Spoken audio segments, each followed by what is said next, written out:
கர்த்தராகிய இயேசு கிறிஸ்துவின் பரிசுத்த நாமத்திற்கு ஸ்தோத்திரம் சொல்லி உங்களை இந்த கிருபையின் புதையல் நிகழ்ச்சிக்கு வரவேற்கிறேன். எபிசோட் 1லேருந்து 154 வரைக்கும் பார்க்காதவங்க பாருங்கள். நிச்சயமாக அவங்க இருதயத்துக்கு தேவையான விஷயங்களை பேசிட்டு வரோம். தொடர்ந்து வாட்ச் பண்ணுங்கள், ஃபுல் எபிசோட் வாட்ச் பண்ணுங்கள். போன எபிசோடில் மற்றவங்களை குற்றப்படுத்தக்கூடாதுன்றத ஆண்டவர் சொல்கிறார். அதாவது ஒரு ஸ்திரீ பாவம் செஞ்சதால் துரத்தி கொண்டு வராங்க. அவளை குற்றப்படுத்தும்படி ஆண்டவர்கிட்ட அவளை தண்டிக்கணும், எப்படி தண்டிக்கணும்னு சொல்லிட்டு அவரை குற்ற சுமத்த வழி தேடுறாங்க. ஆனால் அவர் அதுக்கு என்ன பதில் சொன்னார் என்னன்றத பார்த்தோம். இப்போ பார்ப்போம். ஆதியாகமம் 13ஆம் அதிகாரம் 1லேருந்து. ஆபிரகாமும் அவன் மனைவியும் அவனுக்கு உண்டான யாவும் அவனுடைய லோத்தும் எகிப்தை விட்டு தென் திசையில் வந்தார்கள். ஆபிரகாம் அவன் மனைவி அவனுக்கு உண்டான எல்லாம் வந்துடுறாங்க. பாருங்க அடுத்த வசனம், 2வது வசனம். ஆபிரகாம் மிருக ஜீவனிலும் வெள்ளியும் பொண்ணுமான ஆஸ்திகளை உடைய சீமானாயிருந்தான். அப்பவே அவ்வளவு ஆஸ்தி பாருங்க. ஆபிரகாம் மனைவி உண்டான எல்லாவற்றையும் எகிப்தை விட்டு தென் திசையில வராங்க பாருங்க. அப்புறமா 5ஆம் வசனம். ஆபிரகாமுடனே லோத்துக்கும் ஆடு மாடுகளும் கூடாரங்களும் இருந்தன. அவர்கள் ஒருமித்து குடியிருக்க அந்த பூமி அவர்களை தாங்கக்கூடாது இருந்தது. அவர்களுடைய ஆஸ்தி மிகுதியா இருந்தபடியால் அவர்கள் ஒருமித்து வாசம் பண்ண ஏதும் இல்லாமல் போயிற்று. அதான் பாருங்க, ஆபிரகாம் கூட இருக்கிறதால லோத்தும் ஆசீர்வதிக்கப்படுறாரு. லோத்துக்கும் ஆசீர்வாதம் கிடைக்குது பாருங்க. அப்போ 2 பேரும் பெருகி இருக்கிறதால ஒரு ஃபேமிலி ஃபர்ஸ்ட் 2 பேர் அம்மா அப்பா இருப்பாங்க, அதுக்கப்புறம் அவங்களுக்கு பிள்ளைங்க பிறப்பாங்க, அதுக்கப்புறம் அவங்களுக்கு பிள்ளைங்க பிறப்பாங்க. இப்படி பெருகும் போது என்ன ஆகும்னா, நம்ம எப்ப ஃபர்ஸ்ட் இருந்த வீடு நமக்கு பத்தாம போயிடும் பாருங்க. அதுக்கப்புறம் நம்ம வீடு கட்டுவோம், தனித்தனியா வீடு கட்டுவாங்க, இப்படி இருக்கும் இந்த காலத்துல தனித்தனியா. ஆனா அந்த காலம் அப்படி இல்லை பாருங்க. பெரிய வீடு, எல்லாருக்கும் ஆளுக்கு ஒரு ரூம், இப்படி பெருகுவாங்க. குடும்பங்க பெருகும் போது நம்மளுடைய வசதி வாய்ப்புகளும் பெருகும் போது அப்படித்தானே நம்ம பெருகுவோம். அதுதான் இங்க அவங்க 2 பேருக்கு ஏராளமா பெருகும் போது அவங்களால அந்த இடத்துல இடப்பற்றாக்குறை வந்துருது பாருங்க. அடுத்து 7ஆம் வசனம் பார்ப்போம். ஆபிரகாமுடைய மந்தை மேய்ப்பருக்கும் லோத்துடைய மந்தை மேய்ப்பருக்கும் வாக்குவாதம் உண்டாயிற்று. அக்காலத்திலே கானானியரும் பெரிசியரும் அந்த தேசத்திலே குடியிருந்தார்கள். அதான் இவங்க வேலை செய்யறவங்க அவங்க வேலை செய்யற, ஒருத்தருக்கு ஒருத்தர் நீ நான் என்ற ஒரு பிரச்சனை. அவன் சொல்றது இவன் கேட்கல, இவன் சொல்றது அவன் கேட்கல, ஒரு வாக்குவாதங்கள்லாம் வருது பாருங்க. இது எல்லா இடத்துலயும் வர்றது தானே. நம்ம குடும்பங்கள்லயே ஒரு சில பிரச்சனை வரும்போது வேலை செய்யறவங்க கிட்ட வேலை செய்யறவங்க பிரச்சனை வராம இருக்கிறதுக்கு வாய்ப்பு இல்லை. அப்புறம் பாருங்க ஆபிரகாம் என்ன சொல்றாரு. ஆபிரகாம் லோத்தை நோக்கி, எனக்கும் உனக்கும் என்மையை பெருக்கும் உண்மையை பெருக்கும் வாக்குவாதம் வேண்டாம், நாம் சகோதரர். ஆபிரகாம் லோத்தை நோக்கி இது சொன்னார் இல்லையா, உண்மையை பெருக்க பிரச்சனை வேண்டாம்ப்பா, உனக்கும் எனக்கும் நம்ம 2 பேரும் பிரதர்ஸ், இந்த தேசம் எல்லாம் உனக்கு முன்னாடியே இருக்குது, நீ என்னை விட்டு பிரிந்து போலாம், நீ தனியா போ, இடதுபுறம் நீ போனீன்னா நான் வலதுபுறம் போறேன். அவருக்கு சாய்ஸ் கொடுக்குறாரு பாருங்க. ஃபர்ஸ்ட் சாய்ஸ், நீ எதை எடுக்கிறியோ ஃபர்ஸ்ட் எடுத்துக்கோ, அதுக்கப்புறம் நான் செகண்டா, நீ எடுத்தது போக, நீ இடதுபுறம் போனால் நான் வலதுபுறம், நீ வலதுபுறம் போனால் நான் இடதுபுறம் போகிறேன் என்றான்.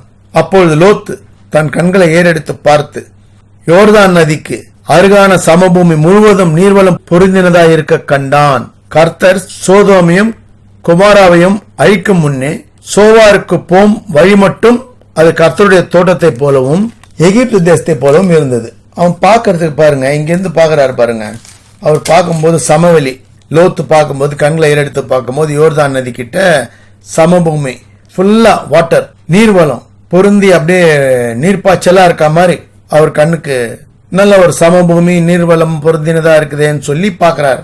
அப்ப லோத்து பாருங்க, எது நல்லா இருக்கு அதுதானே சூஸ் பண்ணுவாங்க. இப்ப நம்ம கூட பாருங்க, 2 பேரு ஒரு வீடு உங்க இஷ்டத்துக்கு எடுத்துக்க, உனக்கு இஷ்டம் நீ எது எடுத்துக்கோன்னு சொன்னா ஃபர்ஸ்ட்.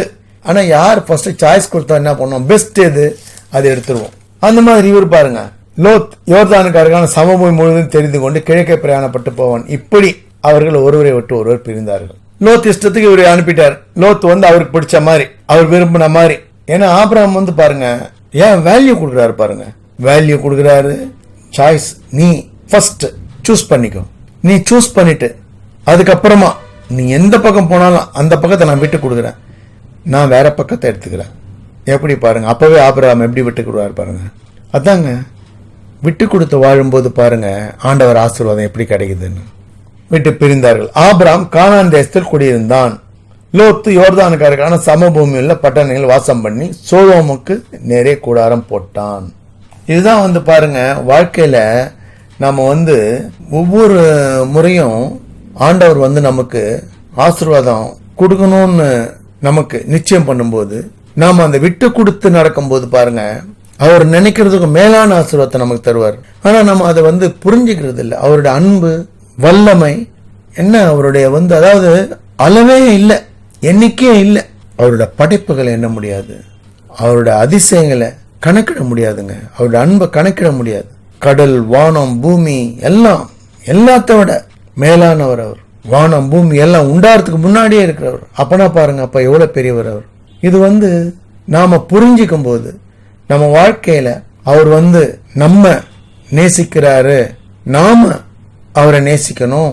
முதலாவது அவரை துதிக்கணும், உண்மையா துதிக்கணும், முழு பலத்தோட, முழு இதயத்தோட, முழு ஆத்மாவோட. அப்புறம் பிறரை நேசிக்கணும். இந்த ரெண்டும் பாருங்க, பிறர் நேசிக்கிறது பாருங்க. லோத்துக்கு விட்டு கொடுக்குறாரு இல்லையா, அது நேசிக்கிறது தானே. நீ நானும் சகோதரர், வாக்குவாதம் வேண்டாம், நீ தனியா கூட போ, உனக்கு என்ன வேணுமோ நீ எடுத்துக்கோ, இதாங்க விட்டு கொடுக்குறாரு பாருங்க. அப்ப ஆண்டவர் பாருங்க, அவருக்கு உண்டான ஆசீர்வாதம் நிச்சயமா கொடுப்பாரு. அதனால நாம வாழ்க்கையில ஆண்டவரோட அன்பை, ஆண்டவருடைய கிருபைய, ஆண்டவருடைய வல்லமைய அவர் எப்படியும் நடத்துவார். அவர் நம்மளை பாதுகாப்பார்.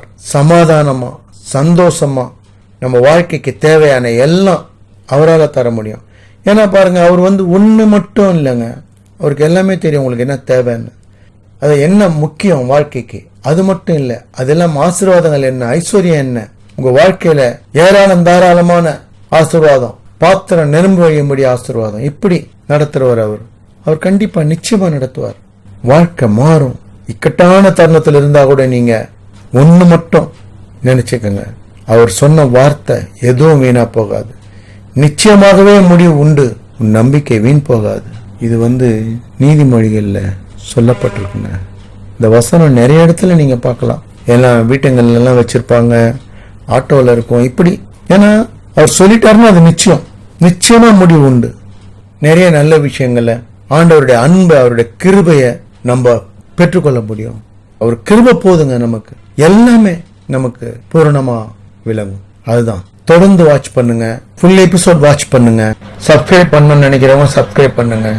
பிடிச்சிருக்குன்னா லைக் பண்ணுங்க, ஷேர் பண்ணுங்க. அநேக இருதயங்களை ஆண்டவர் தொடும்படி. God bless you all. நிறைவுக்கு வருவோம். கர்த்தராகிய இயேசு கிறிஸ்துவின் விலையேறப்பட்ட ரத்தத்திற்கு ஜெயத்தை ஏறெடுத்து அவருடைய பரிசுத்த நாமத்திற்கு ஸ்தோத்திரம் சொல்லி நிறைவு செய்கிறேன். நன்றி. தேங்க்ஸ் ஃபார் வாட்சிங். தேங்க்யூ.